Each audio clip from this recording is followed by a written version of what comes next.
আসসালামু আলাইকুম।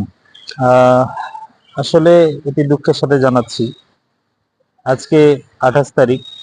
আজকে আমি ঢাকা যাব বলে 10 দিন আগে এই টিকিটটা আমি কেটেছি। ধূমকেতু এক্সপ্রেস 11টা 20-এ।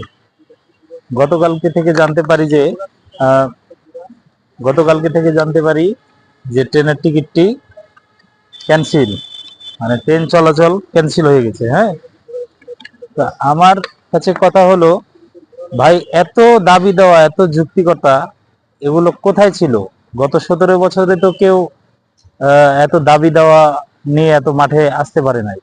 দাবি দেওয়া ঠিক আছে, ঠিক আছে, কিন্তু জনগণকে অবরুদ্ধ করে রেখে এই দাবি দেওয়া কতটুকু যুক্তিসঙ্গত, এটা সকলের কাছে আমার প্রশ্ন। দাবি দেওয়া যদি থেকেই থাকে, ভাই আপনি ট্রেন ছাড়ার আগেই, এটা হচ্ছে যে ট্রেনের টিকিট ছাড়ার পূর্বেই এটা দেখা উচিত। তো ট্রেনের টিকিট কাটার পরে যদি ভোগান্তিতে পড়তেই হয় আমাদেরকে, তাহলে কেন আপনারা ট্রেনের টিকিট